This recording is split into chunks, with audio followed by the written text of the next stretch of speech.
Hi, I love our intro music. So awesome. It's putting me to sleep. I know, it's very like melodic. It's just sort of like the tempo is very even, and it's just sort of like, okay. Hi guys, welcome to a mini, air quote, mini episode of History of a Haunting. This is let's see if the button works. I don't know if this is going to work. Hey, it worked! Recap of St. Albans Sanatorium Investigation. I am one of your hosts, Carrie Hopper. Oh, wait, the dual cam button didn't work. See? I give up. I give up. Hi, Carrie Hopper. Hey. And your name is? Laura. Today it's Laura. Today. Yeah, so, and just in case they got me back on, so. There we go. Yeah. Yeah. I guess I'll be the co-host today. Begrudgingly. Oh, fuck off. We have a new background. Look at our new fancy overlay. It's so fancy. I know. I have been creating overlays in vain, trying to find like a really good one and that wasn't boring and that wasn't too busy and wasn't. So this is what. Thanks. Love the logo. Thank you. Good. Thank you so much. My son made the logo, as everybody knows. He always does, much to his chagrin. But I pay him handsomely for it. So there's that. Anyway, guys, hi. We are going to discuss and we are going to tell you and Laura all about my investigation of the St. Albans Sanatorium in Radford, Virginia. We did that on Friday, March 11th. And I will be real honest with you, Laura, and with our viewers and our listeners. I didn't love it. And I didn't love it because it was just really awful for me personally. We did catch a lot of really cool stuff. We had a lot of really amazing experiences that as a paranormal investigator you want to have. But I just empathically I was a little overwhelmed by all that is in that building. And I just... That's what you've been saying like all week, that you don't even want to talk about it. Don't want to go back there, don't want to think about it, don't want to talk about it. Yeah. Erin Bush is our wonderful Soul Waves Reiki master, and we are promoting her business, and she is really wonderful and awesome. And she and I had a lovely conversation last night.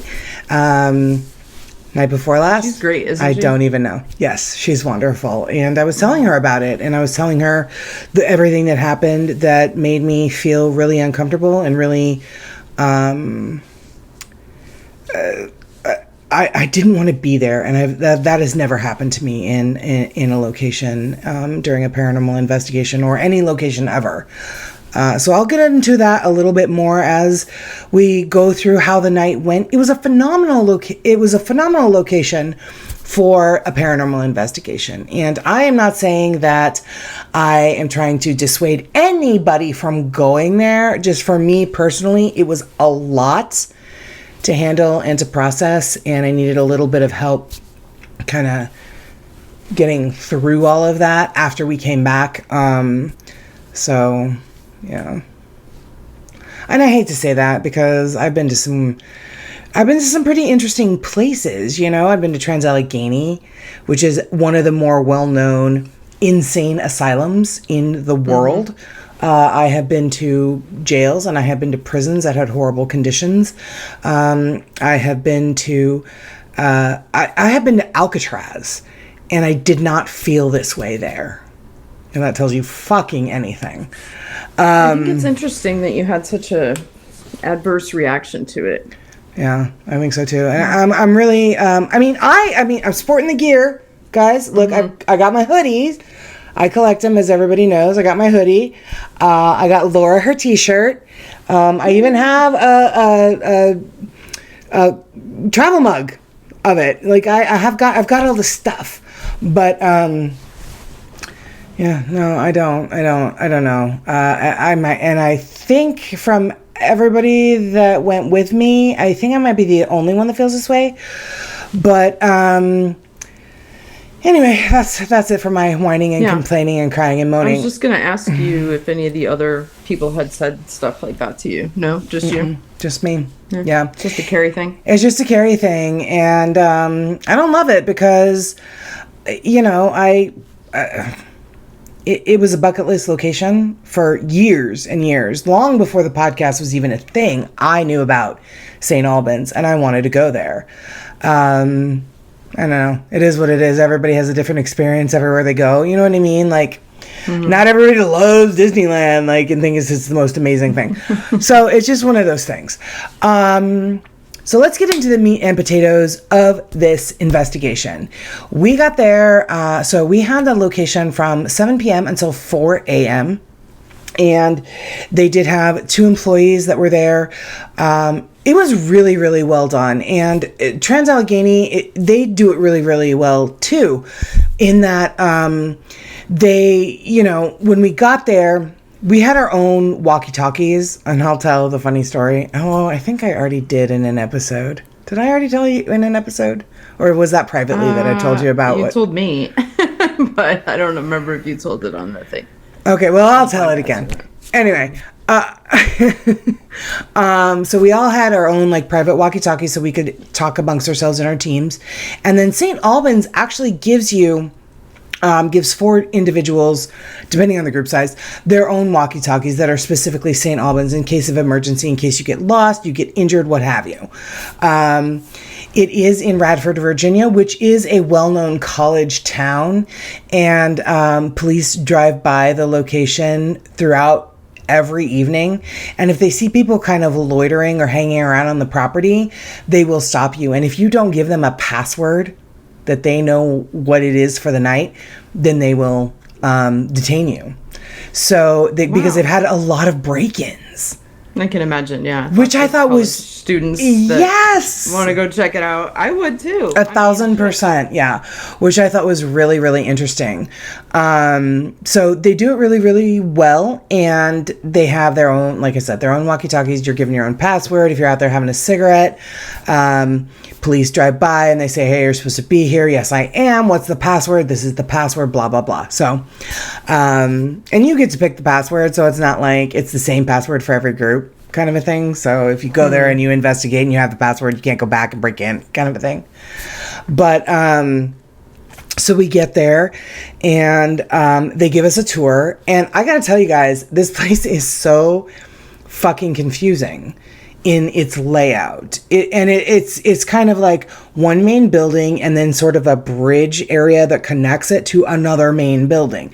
So it seems really simple when you Google map it and you're taking a look at it, but it's got kind of a lot of different staircases in it, which is really weird. So obviously the one side has staircases and then the other side has staircases, but then there's also like on each side other staircases that go to different floors.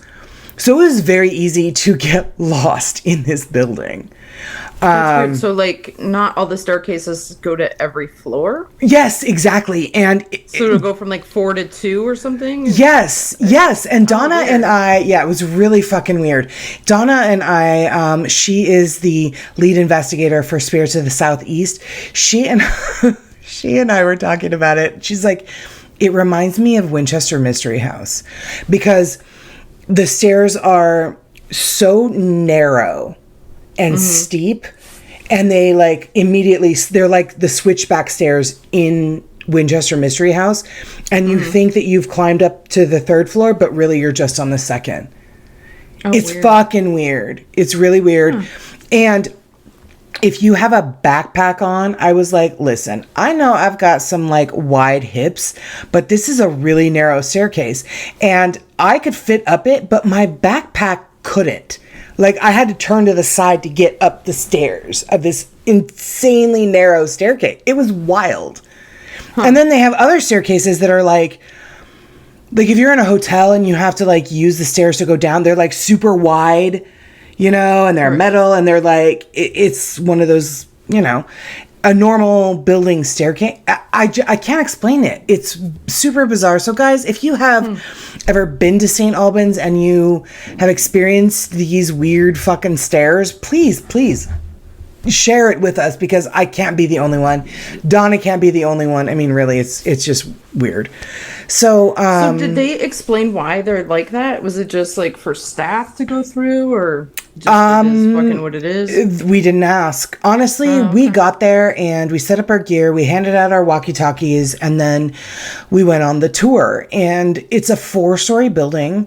And she took us to all of the hot spots. We started out on the first floor where the staircase is, which is where most people have taken their photographs on. It's that big grand staircase that you always see when you see St. Albans. She took us there. She explained what was the purpose of this particular floor and the paranormal activity that had been reported there. She let us know which doors we couldn't go into. St. Albans is very much like Trans-Allegheny, like Penhurst, where they do host a haunted house attraction in the building during Halloween.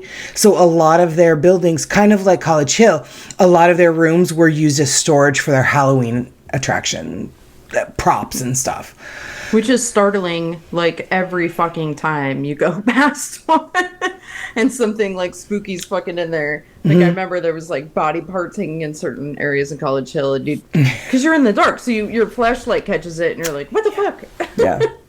It's not great. It's always fun. Yeah, it's always such a fucked up thing. And it would get me, like, every time, because you kind of forget what's there. Exactly, yes. And 1910 jail had that. I think there was a moment where you were wandering around the cells and you were like, because you're not a screamer. You don't, like, scream when something scares you or startles you. You're more of a big gasper like I am. And I was like, what? And you're like, there's a doll in here or something. And I'm like, oh, yeah, I forgot to tell you. Sorry. Yeah. No, I don't scream. Yeah. Well, just so you know, Trans-Allegheny does have that, too. Okay. Not everywhere, like most of these places do. But, Trans-Allegheny does have some stuff. Yeah. So just so you know. If I remember where it is, I will tell you, I promise. But, so she takes us on the tour and she shows us, no, she won't. She's going to laugh at me, gasping down the hallway. Actually, I'm going to forget, and you and I will stumble across it, and I will be more scared than you. And I'll be like, oh, right, this is the one I meant to tell you about. So she takes us on the tour. We hit the hot spots. She takes us by the beautiful, like, iconic staircase of St. Albans. And then she takes us to, and this is in no order. I really don't remember the order. But we ended up down in the bowling alley and the basement. And she showed us those places. And then we went to the 3rd floor with the suicide bathroom. And then we went to... another one. Oh, electroshock therapy. We went there. And then we went to this one area that had, I call it the giraffe floor, only because the way the tiles were made in the floor looked like a giraffe. And she was like, no, in here, sometimes we hear, voices and this and that. This was actually a legit staged area for their haunted house where they had taken, I believe it was a recreation area when St. Albans was an actual mental asylum. It was like the rec area. But what they have done in this area now is they have set it up for their haunted house to be their zombie prison area. So, excuse me, they have cages with chain link fence in this entire area. And there's just this one, like you walk down like this walkway and there's these cages where actors as zombies are going to be, and it's a dead end area. So it's kind of like circled off, and she's telling us, now in here we hear voices and people pull hair and this and that happens and blah, blah, blah. And I'm like, we need to get out of here because I don't like it in here. This is not great. largely because I'm a huge Walking Dead fan, and I could actually picture fucking zombies in these chain link. It's really good, and I wish I had taken any kind of photograph or video or anything of this area, because I bet it's fucking terrifying to go through it as this haunted house. But anyway, so we went through those places, and then she was like, okay, guys, have a great time. If you get lost, if you need directions, use, the St. Albans radio. Have fun. So, we had done a thing, and we had planned this for months, where we knew that the bowling alley in the basement in St. Albans was the most haunted location at this sanatorium. And we said, hey guys, what if we do it Destination Fear style, and we send everybody down there by themselves? And at the time, we didn't have that many people. It was an 8-hour investigation, and we didn't have that many people, and everyone was like, let's do that. That's fucking awesome. But then we started getting more people wanted to go, so then it became duos. And I'm like, okay, not a problem. We will draw names, and then I will radio. Everybody has enough radios where I will draw the next set of duos. So before we started, we drew the first set of names, and turns out it was me. And this wonderful girl, which you will not be surprised, her name was Laura. And she was wonderful already. And she actually had short, dark, curly hair. Actually, I was like, you look just like my Laura. But she's what I have called a drag-along, because her and her friend were friends of two girls who are investigators, and one of them writes for the Mid-Atlantic Day Trippers blog. And so she was like, hey, my friend Liz is coming, and she's going to bring a friend. Well, it turns out Liz's friend, I think their friend that Liz wanted to bring couldn't go, and so Liz brought Laura. So Laura, unfortunately, was what I call drag-along. And she'd never been on a paranormal investigation before, and so I figure if she was going to be paired with anybody, I was probably the best one, since this was my brilliant idea. So Laura and I go down to the basement in the bowling alley. And in the basement of the bowling alley, if you guys have listened to our episode on St. Albans, there is a nasty, malevolent spirit down in the boiler room and in that general area that goes by the name of Red. And he doesn't like people down there. He certainly doesn't like women down there.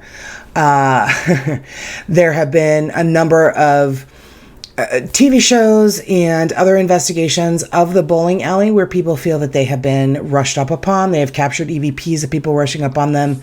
And so, yeah, we're the first ones down there. And Laura did really, really well. She, at one point, it was really deathly quiet. And she was like, I'm really sorry, but I can't. It's just too quiet, and it's really creeping me out. I'm like, all right, well, why don't we bowl?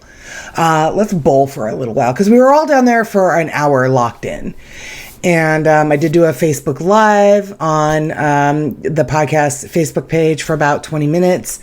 And, we're just trying to, spend some time.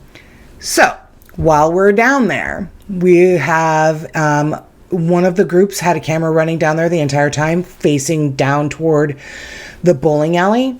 I had an EVP recorder. There's shelves that are attached to the wall on the one side when you walk into the bowling alley. Mm-hmm. So I had the EVP recorder there. I had a REM pod in the boiler room, which was about 15 feet. That door to the boiler room was about 15 feet from the one door in the bowling alley. So I had a REM pod in there, and I had an EVP recorder. And then Laura and I decided to down the actual bowling alley toward the pin setters. People have been known to be touched, scratched, pushed, have their hair caressed. So I was like, let's sit down there. I didn't tell her this, by the way, and hopefully she's not listening. Good plan. So we sit in chairs down there, and we have our DVR camera going.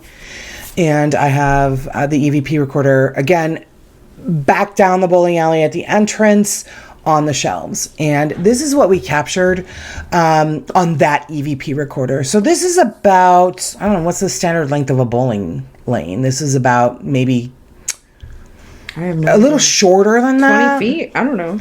Yeah, this was a little shorter than an actual like bowling lane, but I would say it was about maybe 30, 40 feet from where we were sitting. So this is called 2 knocks. So here is one of the EVPs that we captured. Turn up the volume, guys, because I ask for knocks and I get them. But I ask for them again louder and they actually get quieter. So I'll play it as many times as you want, Laura, but just have a little listen. This is 2 knocks. Let us know you're here because I know that you're here.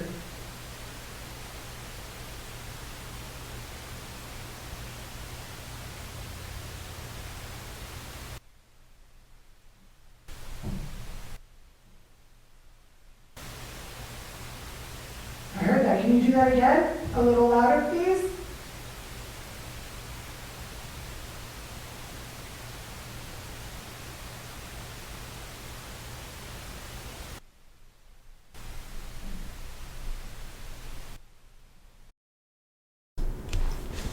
Did you hear that? Yeah, it's really faint though, but yeah. It is really faint, yeah. I'll play it again one more time. And that's basically where we are, like where the pin setters are that you see in the picture. That's where we're sitting. And the EVP recorder that captured this is a little bit more toward where this picture was taken from at the end of the bowling alley. So let's play it one more time. All right. Let us know you're here because I know that you're here.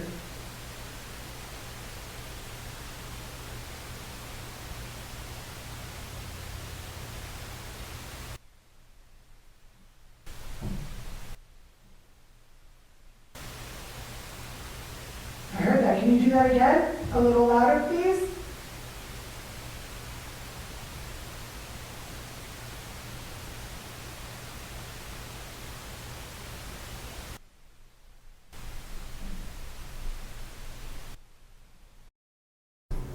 The second one is really faint, right?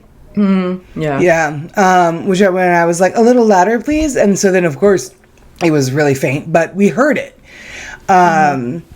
So I thought that was really interesting. I was like, this is knocks on command. And it was just her and I down there.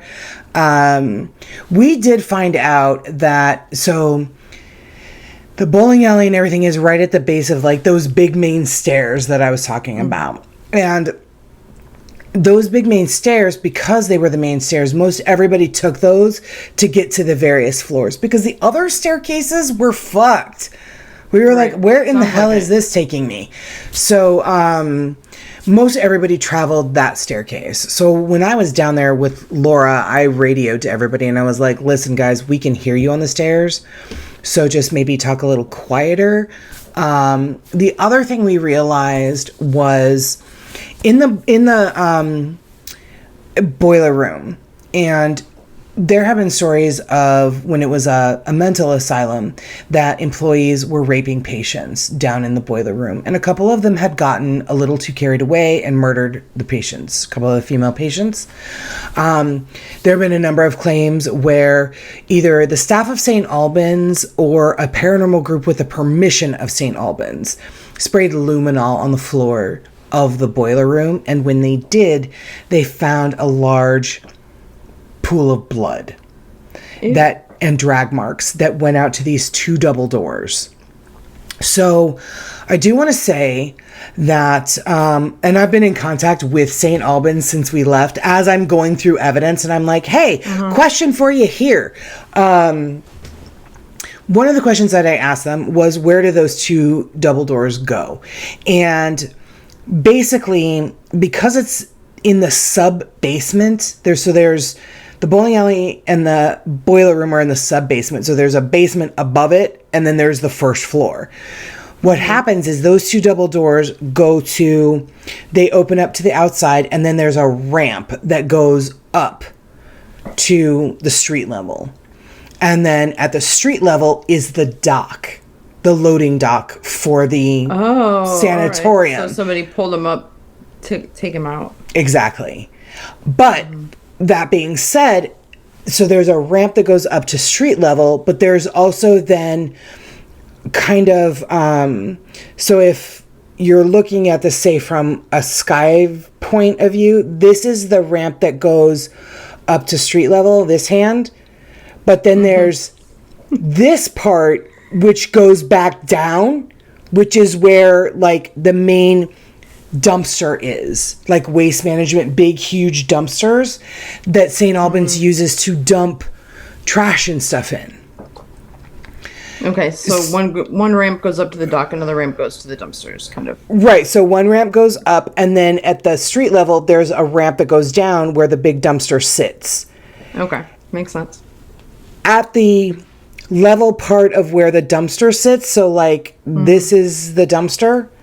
I'm trying to like make it fucking even. This here is the smoking area for the employees and the tour guests. And it's not close to those double doors at St. Albans, but it's close enough where I was like, I have a question, because I'm catching a lot of EVPs in the boiler room, but I'm not, it sounds like employees or it sounds like us out in the smoking area. And she was like, well, yeah, that does go out to the area and then the ramp and then the dumpster, and it's there. And I was like, okay, thank you very much. So basically all of the faint voices and conversations and laughter that I was hearing on our EVPs, I had to trash immediately. Throw them all out, yeah. I had to throw them all out. Except for one. And this one is really weird. And I am telling in this clip, this is called Singing. And in this one, I'm telling Laura, who doesn't know anything about this place. So, of course, I'm going to tell her the worst of it. I'm like, I'm just creeped out by this place because I know people were murdered here. And she was like, what? So, sorry, Laura. You will hear me have this conversation with Laura. But in it, you will hear unexplained singing. And it didn't, I have accounted for everybody in that building in this moment. I contacted St. Albans. I contacted the girl who worked there. And it's a female singing. I asked everybody, where were you at this moment in this hour? And it wasn't any living human that was there. So. All right.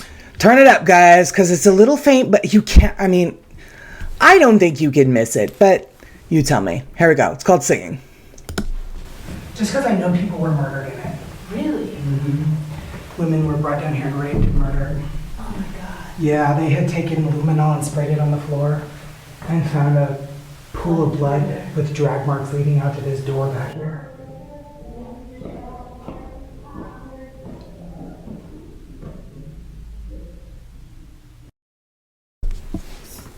Yeah, you can totally hear it. Did you hear it? Yeah. Did you realize that you wrote unexplainable signing? Did I? No. Yeah. It's fine. Oh, you know what? Although in my thing here, like in my notes, I have singing. So it's... Where's our heart? Fuck off. I know. Anyway, let's play it again. That's a good capture, though. Thank you. It's unexplainable signing. Listen. Just because I know people were murdered in it. Really? Women were brought down here and raped and murdered. Oh my God. Yeah, they had taken luminol and sprayed it on the floor and found a pool of blood with drag marks leading out to this door back here.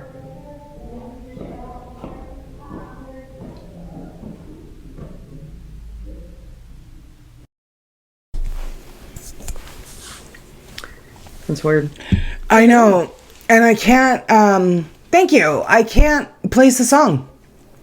It sounds familiar, but I can't place it at all. Whether it's singing or signing, I'm like, I don't know. Singing on paranormal investigations anyway, because They everybody's aware of don't. the sound bleed. You know, you may be Right. talking about stuff that's happening, but you're not gonna be like belting out some Britney Spears. Oh man, I wish a ghost would. That's one of my favorite memes. It's Britney, bitch. Anyway, so we did. We pretty much kind of stayed with our own groups. I was the only buddy. Nope. Mm-hmm. I was the only one who represented Southern Entities Paranormal. Laura, of course, was in Arizona, and Chris and Audra were unable to make it. So it was just me, but I did kind of buddy up with some of the other groups. We had really phenomenal investigations there with Spirits of the Southeast, Piedmont Paranormal. Jody and Lisa and their crew was really wonderful. They, so I was kind of just, pairing up with them. And in this one, so Spirits of the Southeast, it started with Donna and Connie, and they just sort of were like, hey, we love ghosts. We want to learn how to investigate. We're just going to teach ourselves. Well, they've grown, and through investigating with other teams and investigating some of the most iconic locations, they've really learned a tremendous amount about paranormal investigations, and they're very, very good. So they brought Connie's two sons, Ori and Titi. And so Ori and Titi went off on their own. And Laura, these two guys, I'm telling you, these boys, and they're not boys, they're grown men. But you know me, girls and boys, I always call everybody that. So they went off on their own. And these guys are phenomenal investigators. They just, it comes very naturally to them. They're really phenomenal. So, after this investigation, Donna and Connie made the wonderful announcement that they were investigators with Spirits of the Southeast. So the girls are growing their team. Cool. Yeah, which is really wonderful. Great. They're super sweet. They are. They're super sweet. So in this clip, it is, I believe they're down in the boiler room. And it's Ori and Titi. And Ori asks a question and actually gets an answer. So again, turn the volume up all the way, guys. This clip is entitled, Sure. Can you make that green light move again?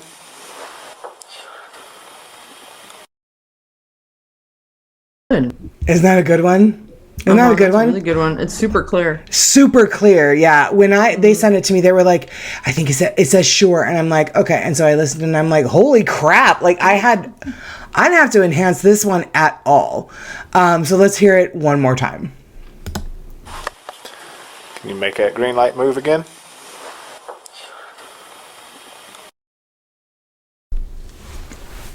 So good.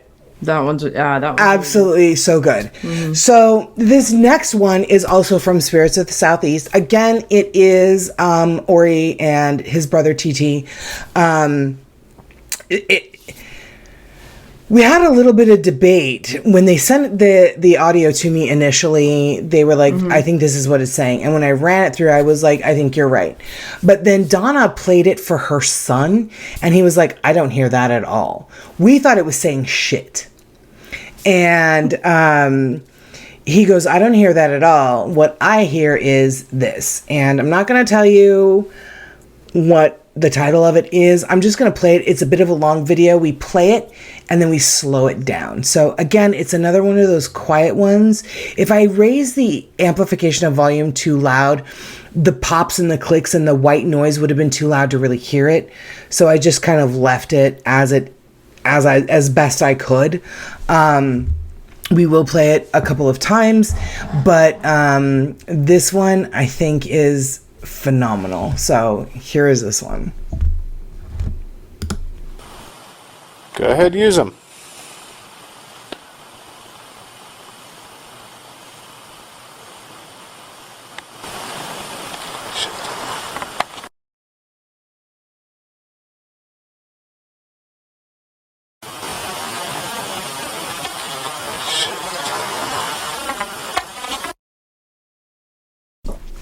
Huh. I definitely get the off kind of like.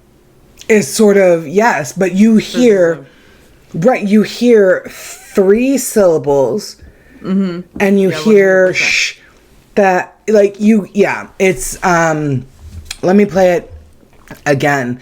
Like I said, in the beginning when we first heard it, we were all like, yeah, that totally says shit. But then when I heard it, I had asked Connie and Donna, I'm like, are you sure this isn't Ori? Because it kind of sounds like him.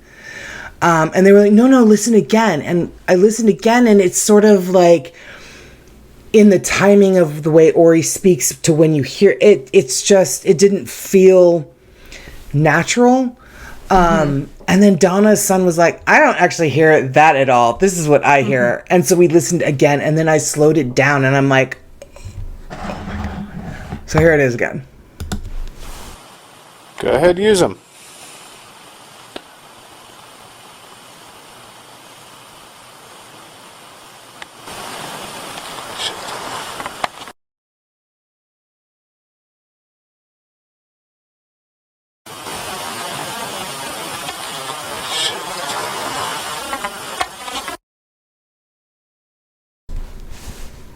Yeah, weird.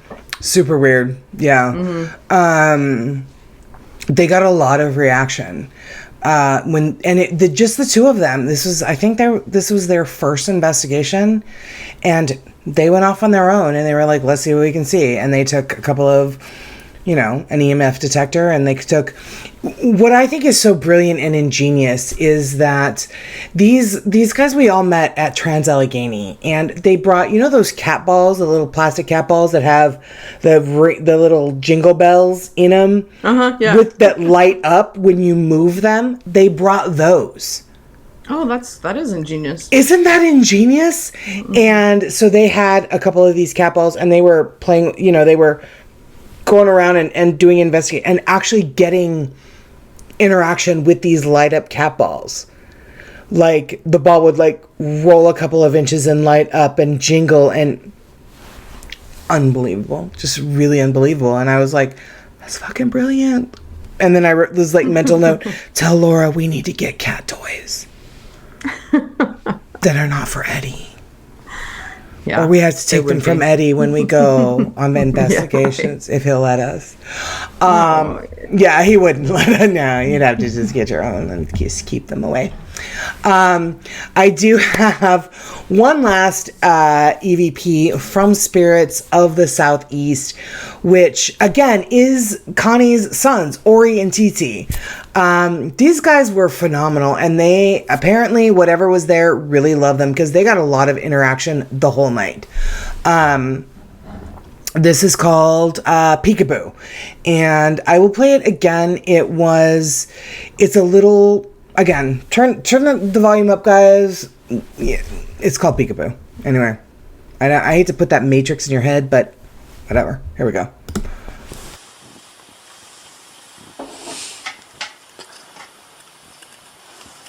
Oh, yeah?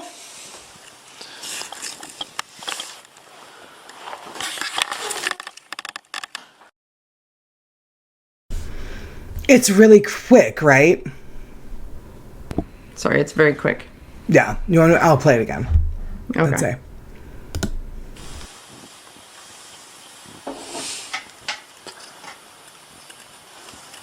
Oh, yeah?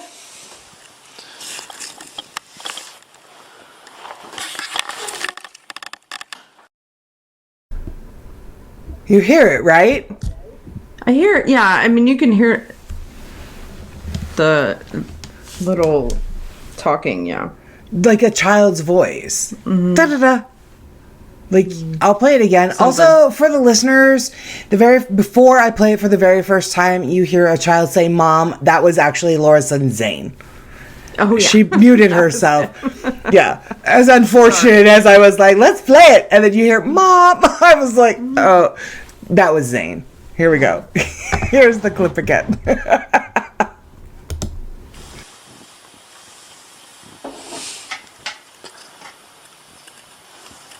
Oh, yeah?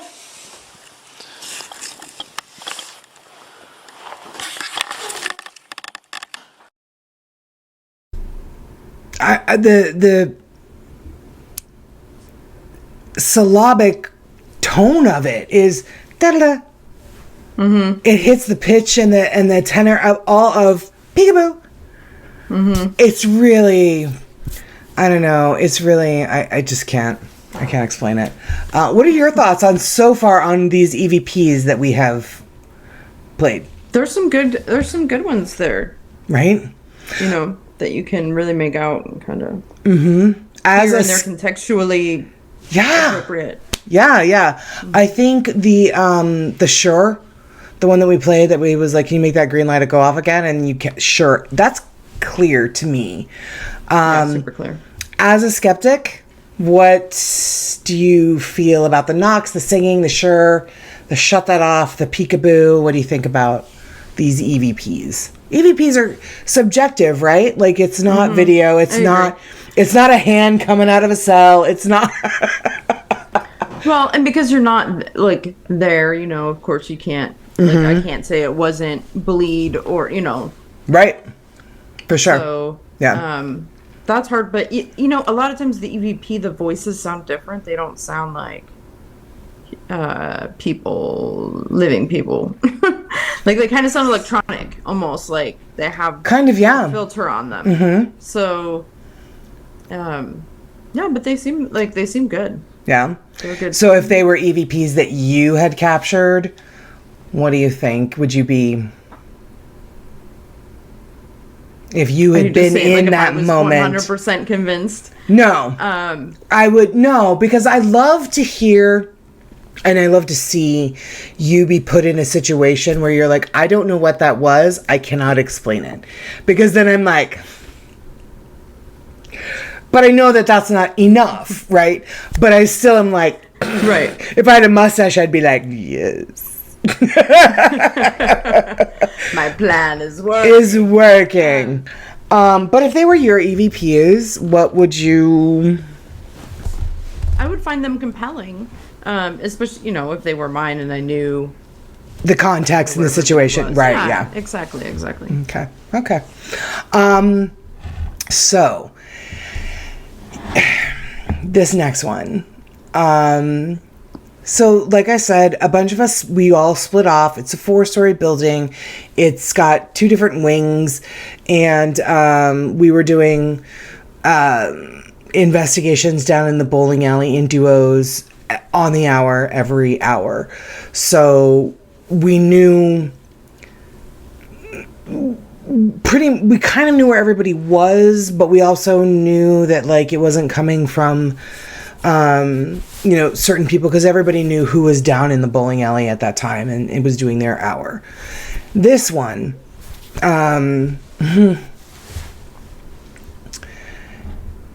this one I have a really hard time explaining. And Zach, who I met at Trans-Allegheny, who was there with his father, and their group, Heather and Sarah, they're all a part of Piedmont Paranormal. They were down doing their hour in the bowling alley. And in this one, Zach is using his FLIR.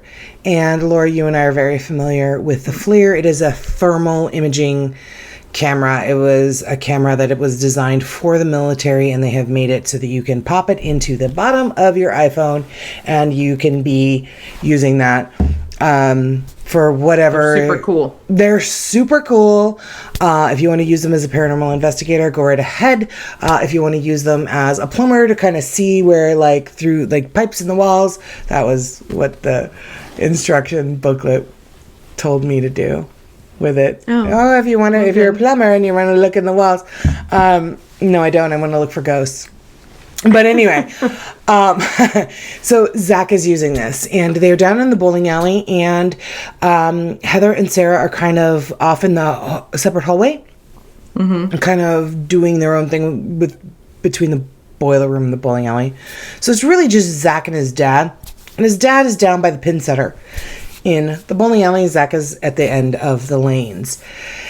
And they're trying to replicate a heat signature that they found. Similar to what you and I did with Old College Hill. They're trying to replicate a heat signature that they found. And his dad is... Zach's filming and his dad is down at the end. What we believe happened is that there was a doppelganger down there. And we believe that this is Zach being mimicked. So I'm going to play it once, and then we'll talk, and then I'll play it again. Okay. Dad, step away from the chair.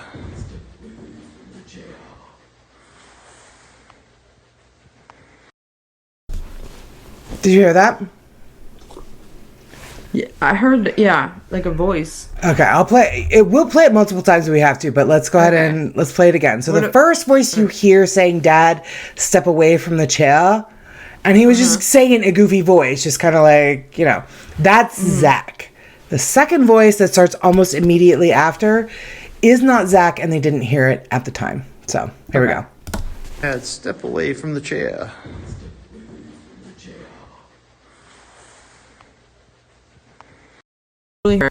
Is that not creepy or what?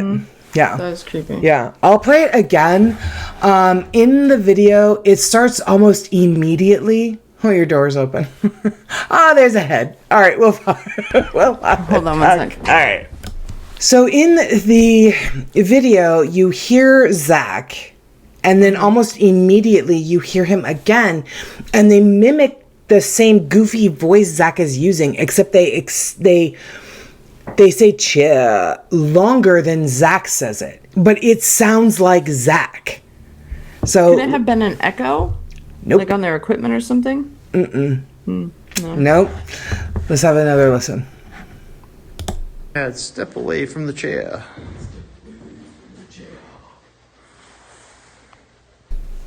Echoes don't sound like that. Echoes don't sound like that. I'm playing it one more time. It's Dad, it's weird. step away from the chair.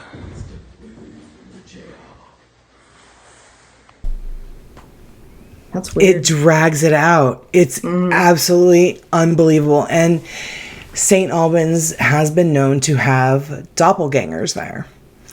And doppelgangers have been known to mimic the sounds of people and the appearance of people. So we were all kind of on red alert, especially because Zach was like, look what I just captured. So like that we knew he got that night. I'm like, that's cool. Yeah. You captured a fucking doppelganger. This isn't great. So we were all kind of like on alert for that. And then so then we brought it home and we ran it through every video and audio software that we had. We gave it to Chris. We gave it to and it's not an echo. It's not a reverb. It's not any of that typical stuff. He says it and he says, Dad, step away from the chair.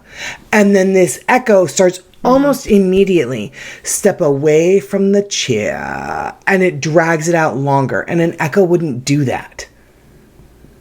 Yeah, it's weird. Yeah, so... Really strange. Yeah, we think he captured a doppelganger, which he's not thrilled with. Zach is a really wonderful investigator, and he's become a really, really great friend of mine.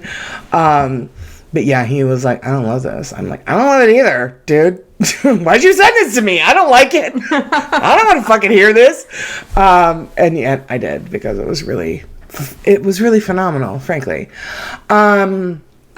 So there is another piece of evidence that Zach, his dad, Heather, and Sarah captured down in the boiler room. And now down in the boiler room, there is a groundskeeper that was known to just kind of hang out there. It's not known if he was actually one of the people that like raped these patients that was down there, but he doesn't like people down there, and the staff at St. Albans calls him Smokey. And because of that, guests and people on tours leave him cigarettes on one of the boiler tubes, those blue boiler, you'll see it in the thing. So they're discussing the cigarettes in this. But before they even really get started, you hear a female speak, and it isn't Heather or Sarah, because nobody reacts to it. And everybody on the team was like, that's not Heather and Sarah.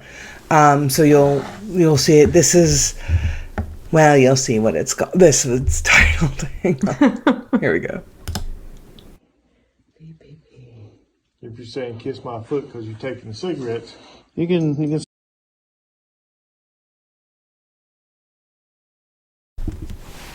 Did you hear it? It's like immediate. I don't Okay. know. All right, I'm going to play it again, but it is literally the first thing you hear. If you're saying kiss my foot because you're taking cigarettes, You can. It's so Yeah, quick. it's- Did you hear it? Yeah, it's super quick. It's hard to make out, but yeah, it's like, Okay, close your eyes and listen again. Turn your volume up. all right. if you're saying kiss my foot because you're taking cigarettes, You can. Yeah, I can hear it. Yeah. I mean, and that may be the Matrix saying because the words are there. But I mean, to me, before he even put those up there, I closed my eyes and I listened to it and it was, hey, baby. And I'm like, what the fuck? It was definitely too close to the microphone to be any sort of outside extraneous noise. Plus, also, it was a really windy night. So if somebody was going, hey, baby, you really would not be able to hear that through a fucking dumpster, a wall, like a thing, another wall, metal doors. Like, you wouldn't be able to. And they would have reacted to hearing that. They would have reacted to hearing it. So it was a really interesting evening. And we had... we had done a lot of investigating kind of everywhere at one point, and I am going to save this for our Patreons, and our Patreons are like, bullshit, Carrie, go fuck yourself. But I swear I do have stuff for you guys. Anyway, I'm going to save this one for the Patreons, but we did capture, or I did anyway. At one point, I got the brilliantly stupid idea to wander off through St. Albans by myself. And I think, Laura, this is actually where it went south for me because I wandered off through St. Albans alone. And I'm never afraid to do that. I will go and investigate by myself in all kinds of places. But in this place, I started feeling somebody following me. And I think everybody has known that feeling where you're like, somebody is following me or somebody's watching me or it's just, this doesn't feel right. So there were a couple of times, and I carried the EVP recorder with me because of this purpose. Like in any event that something went south, I would have some sort of record of it. So I had the EVP recorder and I felt like somebody was following me. And there were a number of times where I spun around and I was like, who is following me? And why are you following me? And toward the end, when I was walking through electroshock therapy, I found my way to the main staircase and like the hallway that led to the main staircase. And it's a hardwood floor and you hear my footsteps and I'm like half jogging because now I'm scared. And I stop and I turn around and I'm like, who is following me? What is your name? Why are you following me? And the minute I spin around and I say, who is following me? Almost immediately, and I sent the audio to Chris, who is a much better ear, much better equipment to pull that out of the din. I heard it, but I couldn't make out what it was saying. So he was able to fine tune it, and it's a female voice saying, why are you following me? And I'm like, I'm sorry. Was I following somebody? And then somebody was following. What was happening in this situation? But it scared me. And I have never been scared wandering around a location, even Trans-Allegheny, by myself. Even the jail by myself, Phelps Dodge Hospital. I have never been scared to go off by myself. Right. And I wasn't scared to go off by myself in this place until I know something was following me. And we captured an EVP of somebody saying, why are you following me? Like, it was sort of, oh, I'm sorry. Yeah. Yeah.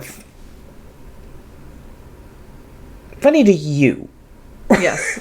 To me, I'm like, was I following somebody? I didn't see anybody. Like, I feel like I would go and apologize, except that I actually never want to go back there.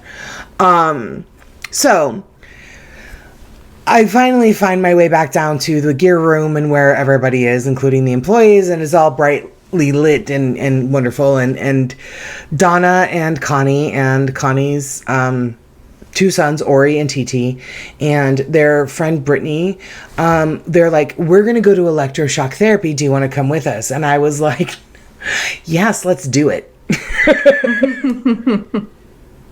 I love it over there. It's going to be the best. Because that's about the point where I realized somebody was following me. I was looking for electroshock therapy and I couldn't find it. And I actually was just wandering around and around it. I figured out later. But anyway, so we go down to electroshock therapy.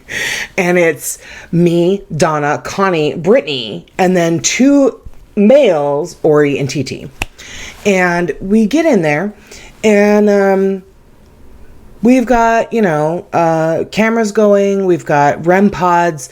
So before you get into the actual electroshock therapy room, you have to go through the waiting room where the patients had to wait, where they still have the straps on the walls, where they would strap patients by their wrists before they took them into electroshock therapy.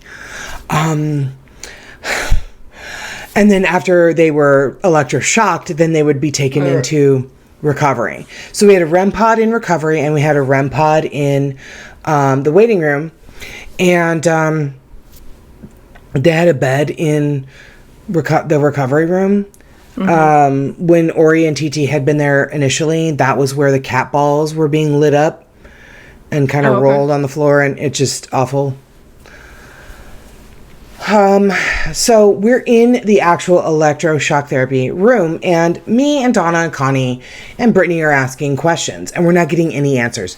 Nothing on the Ovilus, nothing through the spirit box, nothing anywhere. It was fucking dead silent. We were asking them to light up the EMF detectors, nothing. We were asking them to set off the REM pods, nothing.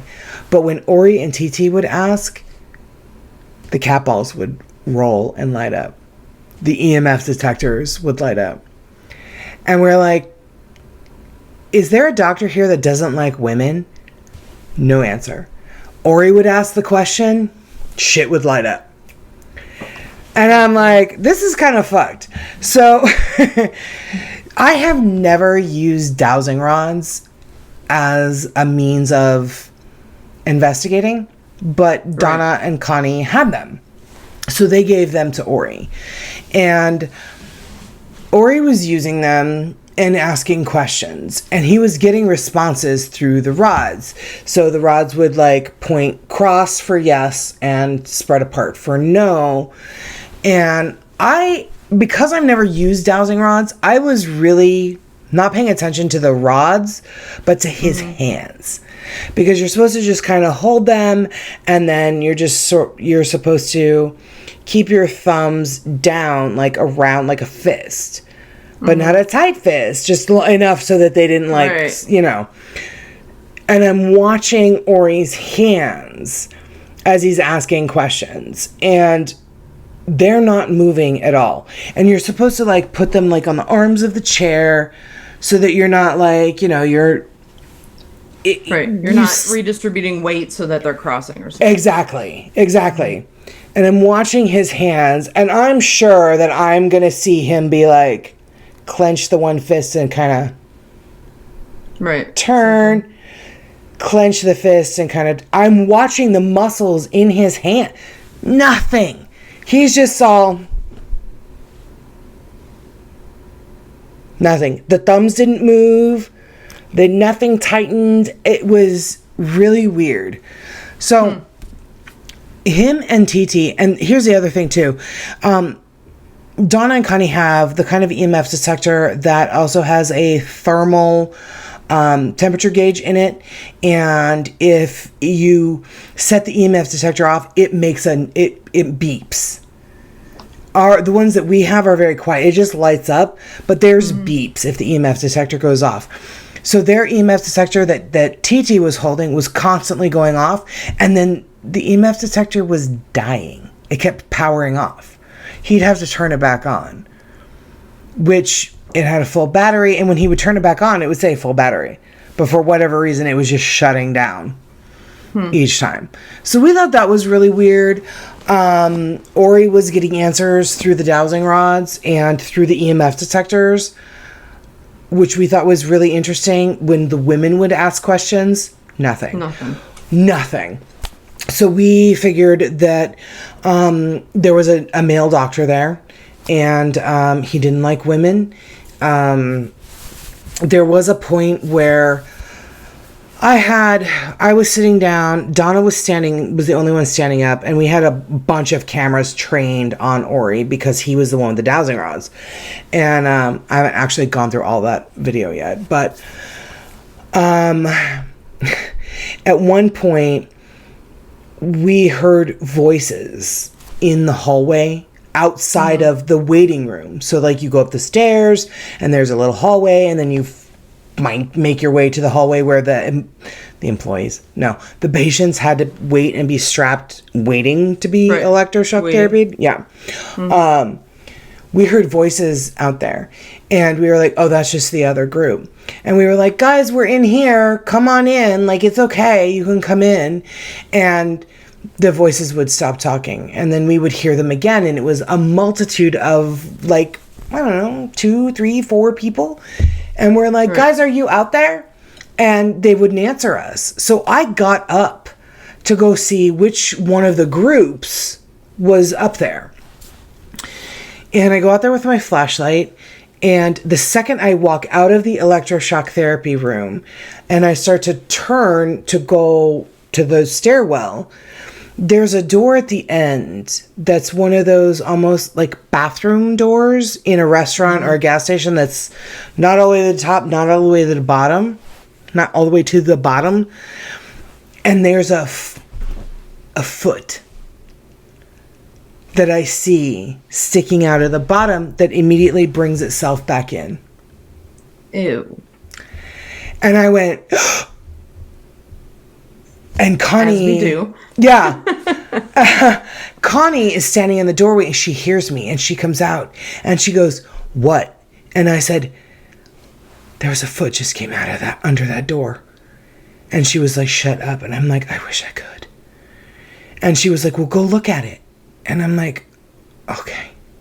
So I walk over there, and I go to look at it, and it's a locked door. It's not a whole door. And she's like, look under it. And I'm like, that I'm not doing. So that was that. And so then she was like, oh my God. So she goes back in, and I'm like, okay, I got to figure out where these voices came from. So I go into the stairway, and I'm like, hey guys, hey. And I hear in the electroshock therapy room, somebody said, she's leaving, but she's coming back, or something to that effect. Apparently, when I got up and left, the ovulus spit out leaving. And then we were doing the Estes method, which is the sensory deprivation method by this point. And somebody, it was either the ovulus or it was Ori who was doing the blindfold and the sensory deprivation, said, follow. The minute I got up and walked out. Ovulus spits out leaving, somebody tells Ori to say follow. And I'm like, Jesus Christ. So I'm wandering around and I'm looking for anybody that might be making that noise. And it was a loud noise, Laura. It was at least 3 to 4 people marching up the stairs, talking with flashlights. So we radioed down. And by this point, Jody and Lisa and their friends, Laura, our new friend Laura, had left. 6 of us were up in electroshock, and the others were down in the basement. There was nobody walking up that staircase with a flashlight, but we all saw it. That's weird. And heard it. The flashlight thing is weird. Yes. And heard it. And so we were like, Jesus. We were in the electroshock therapy room for about an hour. And we were we had the Ovilus going. Donna was working with the Ovilus, and she like had it there by like the cameras. And then Ori was doing the Estes method, or the sensory deprivation, where he was listening to the spirit box. His hearing was compromised. Like he had the soundproof headphones on. He had the eye, mask cover on, and he was just spitting out whatever he heard the spirit box saying as we asked questions. And we were so into the session. And I want to be real honest with you guys. Sometimes you get really relevant answers. And we had been for a while. And we were like, oh, okay. We kept getting the name Benjamin. And we kept getting like all of the, like relevant answers. Right. But you don't always get relevant answers. Or if you do, well, you just kind of have to decide what that means. So, this is a recording, part of the EVP recording. There's no EVPs in here, guys. I have listened. There isn't. But this is a bit of what happened during the Ovilus session and the Estes method session that we had happen in the electroshock therapy room that brought a bit of levity to a very tense hour in this horrible, horrible room. So, a little bit of humor here. Surgery. So you did surgeries on people? Was Benjamin killed during surgery? That's a good question.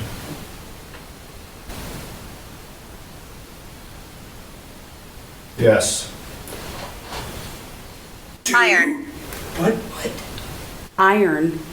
Iron. Like blood, iron? Disrespectful. Oh yeah, it's disrespectful to murder somebody during surgery. Well, it didn't say murder, it said killed. Killed. Oh, you're right, right. Was the death an accident?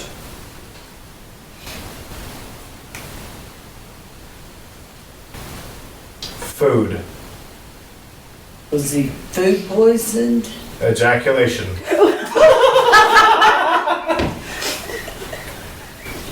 This surgery went off the fucking rails.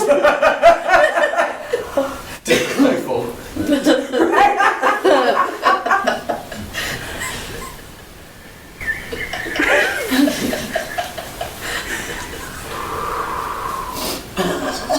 Now that brought some light to the mood.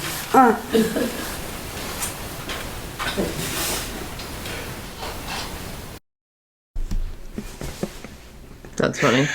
It was really, and sometimes that's the way that it goes. Like, sometimes you just hear these words, and as a person that's, being sensorily deprived, that you're just spitting out what you hear.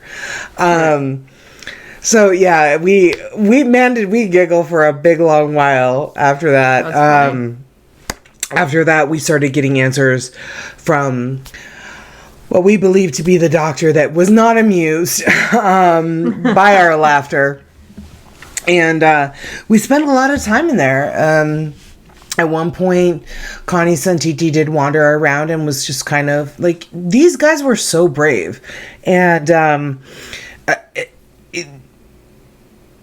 to just not if you believe, if you don't believe, that's one thing, fine, okay.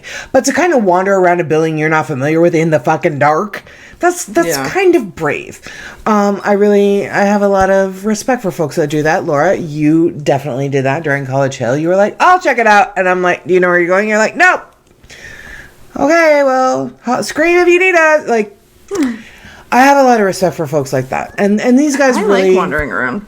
Generally. Alone, well, I mean, you don't wander so far that you know you're going to wander into trouble.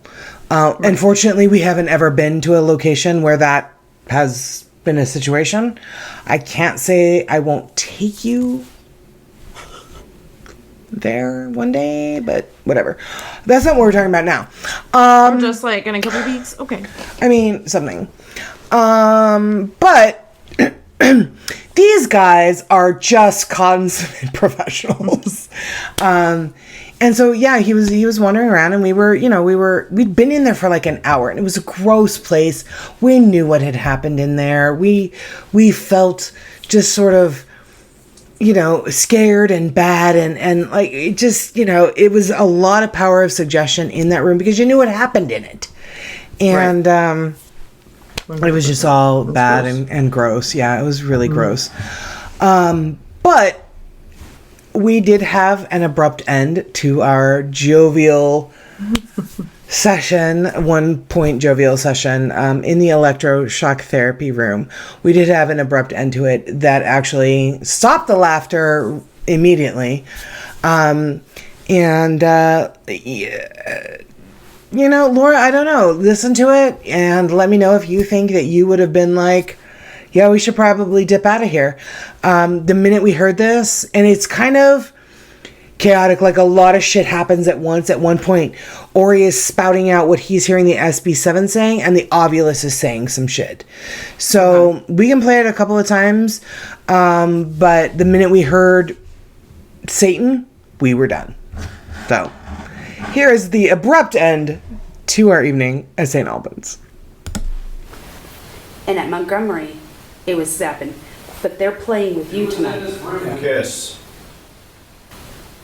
Yes. Kiss. Oh, kiss. Who are you going to kiss? Are you gonna kiss TT? Neil.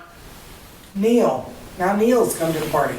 No, Neil. Satan. Pray. Mother. Satan. Satan. Do Mother, not. do Stop not. recording. Stop recording. Oh No. Oh, oh my God. You bring up Satan and I am good. We're done. Yeah, we're done. Holy It's shit. You bring up Satan and I'm out.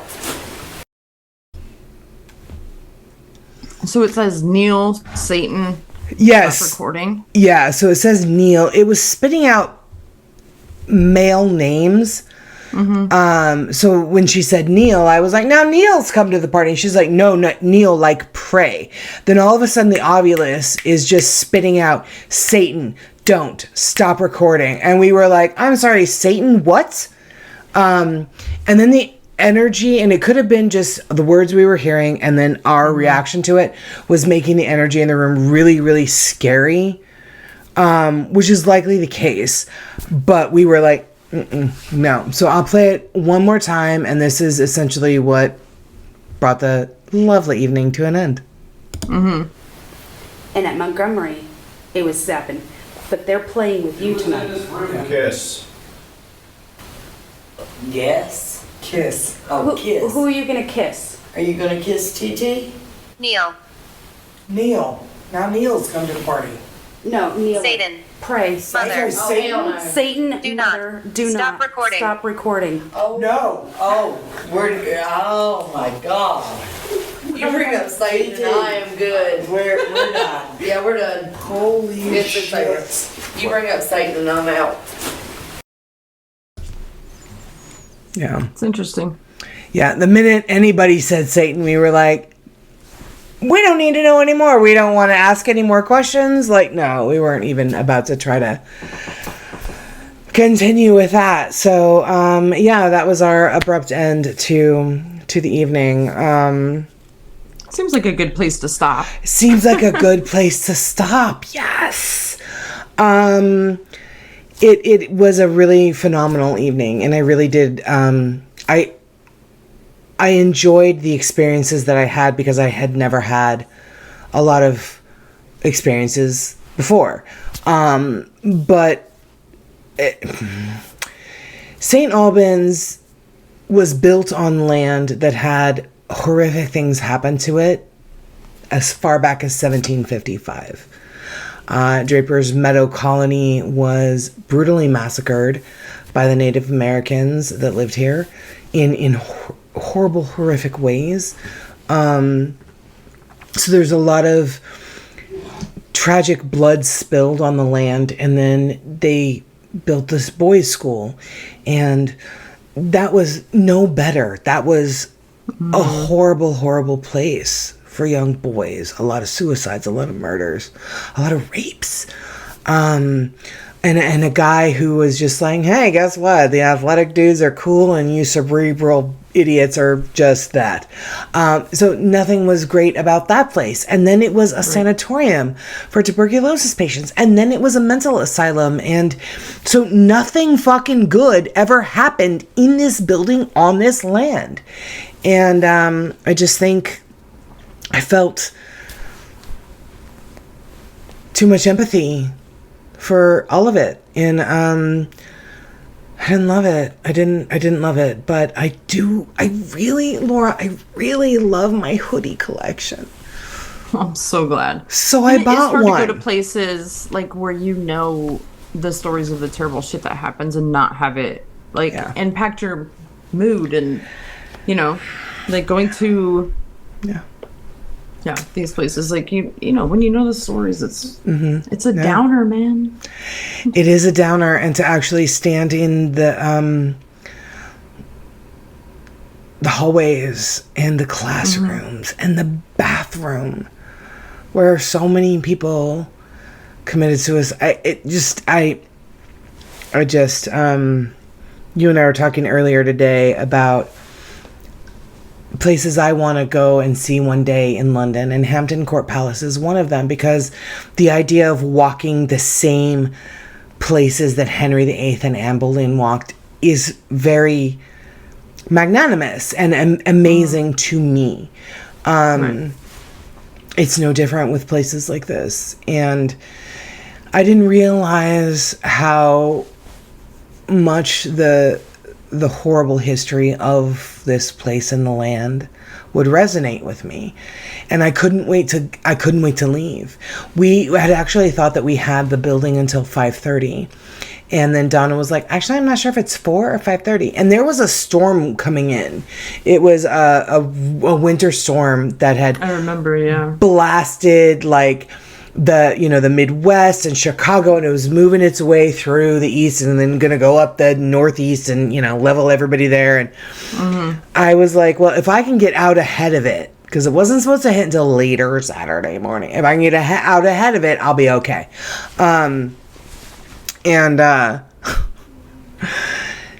When we left, we were like, okay, the storm is supposed to hit about 6 a.m. and the investigation's over at 5:30. So if I leave at 5 a.m., I should be able to get out ahead of it enough to make it home before shit gets bad in the Blue Ridge Mountains. And then we radioed down. We're like, do we have this till 5:30 or until 4? And she's like, you have it for 3 more minutes, which was 4 a.m. And I was like, fuck yes. So we go downstairs. We pack up all our shit. We buy all of our hoodies, and I get your t-shirt, and I get my little water jug and whatever. And I walk to the car with Zach and his dad, and it's raining. And they all knew I was nervous about driving home. And Zach's like, well, right now it's really cold, but it's not freezing rain. He's like, I think you're going to be okay. I think it's just going to move to sleet instead of freezing rain, because freezing rain, Yeah, right. You gotta be, you gotta be knowledgeable about all this kind of bullshit living back here. So I get in my car, and as I get in my car, I always, before I go in and do an investigation, I always say a prayer to protect me against any evil thing that might be in a building I go into that is abandoned and that is haunted. I always say a prayer to protect myself when I go in. And when I leave, I always say a prayer to thank the spirits for letting me spend time with them, and to tell them you are bound to this building and cannot follow me. And I did that. When I got into my car, I heard a voice scream no the minute I started my car. And I don't know if that was somebody around the building. I don't know if that was what it was ever attached to me in the building. I don't know, but I heard it. And so I back the car up, and it's 4:15 in the morning. And it's raining. And I go and I leave little Radford, Virginia. And I take the little state route down to 81 or 80 or whatever. In 5 minutes, the rain has turned to sleet. And I'm like, okay, it's fine. It's just sleet. Just keep going, keep going. In 10 minutes, it's snow. And I was like, I we'll drive as far as I can. The roads are wet. And it's been really warm today, so I know that the ground is still warm. Like, the snow's gonna melt. Like, can I tell you how much I fucking learned about meteorology and meteorological forecasts and the road temperature and the sky? Since I've lived here, a lot. So I'm like, okay, it's been really warm today, so the roads and the earth is really warm and the snow's not gonna stick. I fucking make my way home. And I'm driving 45 miles an hour, is as fast as I'm going. Right. And it starts snowing more and more and more and more and more and more until I'm like, is this a whiteout? I don't know. Is this just a lot of snow? Am I just going so fast? It looks like the fucking hyperspeed from Star Wars. What is happening? Semis are blowing past me. They're blowing snow up at me. And I'm like, okay, if the snow is still blowing into my car, it's obviously not sticking. It's, it's fine. It's okay. It got to the point where I was too scared and I could no longer see to drive. And I literally Laura, I was 10 miles from Fancy Gap. And you know how we love the Fancy Gap. We love the Fancy Gap. Best barbecue in Virginia. In Virginia. Yeah, and I called my mom and I'm like, Mom, I need you to find me a hotel because I cannot stay on this highway. Through the Blue Ridge Mountains, in the fucking snow, which is everything I did not want to ever do. Right. And here I was. Anyway, I pulled off. I got a hotel. I texted Laura. Laura, you were in the Grand Canyon and you were up and you were like, hey, how's it going? And I'm like, I'm about to die in the fucking Blue Ridge Mountains. I text you to check on you, yeah. Yeah. Like, hey, is everything good? No, nothing is great. I had seen the weather, and I was like, fuck. Yeah. So my girl was looking out for me. Yeah, she was looking out for me. Like, it's not good. Yeah, it's not good, Laura. Nothing has been good all fucking night. But I'll tell you about that tomorrow. Anyway, so that was the investigation recap of St. Albans Sanatorium. You guys, I do recommend you go. Your experience may not be my experience. My experience may not be your experience. I don't have any explanation or understanding of why I felt the way that I felt when I was there. So, we did capture, and the Patreons will get to hear this EVP, but Laura and I, my new friend Laura, and I did capture, somebody rushing up on us in the bowling alley that we did not hear at the time because we didn't react to it. And my Laura, I have played that for her. And, yeah, so we're going to play that for the Patreons. We did not play it in this show just because you want to fucking hear it. Join our Patreon. Please.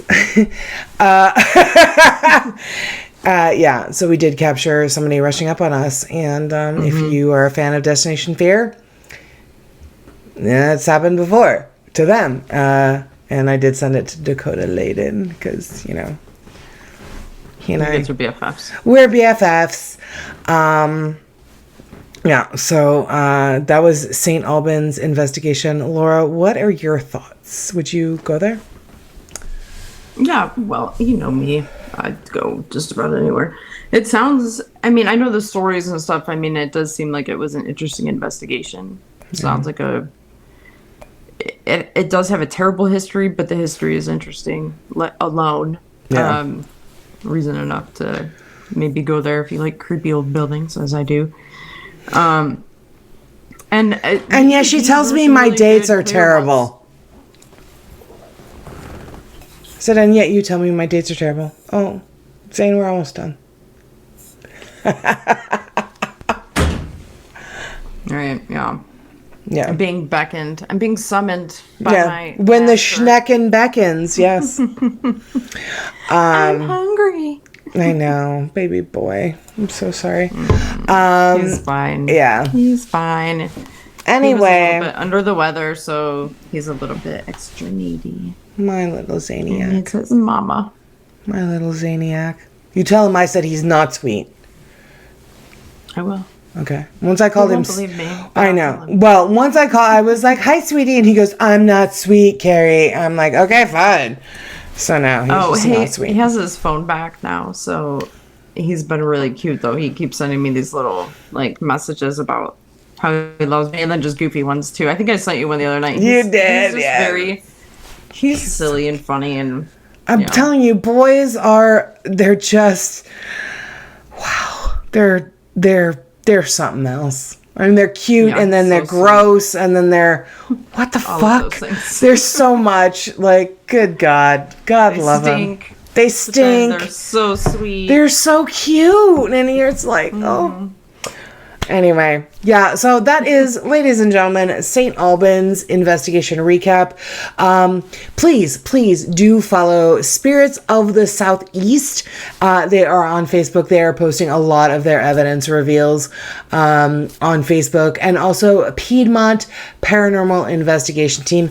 They're also going to be posting all of their evidence reveals as well. And if you want to see the rest of ours, join our Patreon, patreon.com/HOAH podcast.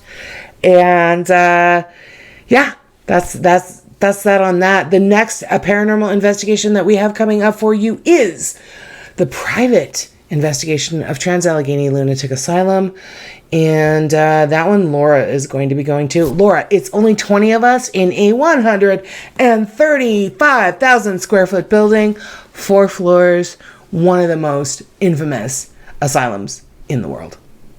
What do you think? I'm stoked. I'm ready. Okay, good. Super glad. Before Laura and I go to Trans-Allegheny, we will be probably bringing you TikToks and Facebook Lives from the Andy Warhol Museum in Pittsburgh, which is really what Laura is more excited about than anything. I love me a good museum. She really does. She really does. Anyway. As soon as I knew I was flying there, I'm like, Carrie, do we have time to go to the Warhol Museum? I know, and then my niece had 2 tickets, and she's like, you can have this, and Laura was like, yes! So excited. So, anyway, guys, that's that on that. I don't have anything else, Laura. Do you have anything else for this special mini episode that is ended up being an hour and a half? Yeah, there you go. No, I don't. But we are going to be coming out with some of our snack-sized episodes here this next week, I think. Monday, so yes, those the will finally 4th. drop, yeah. So those are going to be exciting. Just little fun stories. Check them out. Yeah, really weird. We want to get your week started off right and weird, and these stories will do it. So they'll be every Monday. Well, not every Monday, but when we release them, it will be on a Monday. It's just whenever the wind is blowing up our skirts to do that. So that's it. I think that's it. All right. Cool. Okay, great. Have a good one, guys. Yes, you have a good one too. I love you, and we will be, well, recording this weekend. I won't see. It's not like I'm not going to see you in a minute anyway. As we say here at History of a Haunting, stay safe out there, guys, because you never know who or what is listening. Bye. Bye.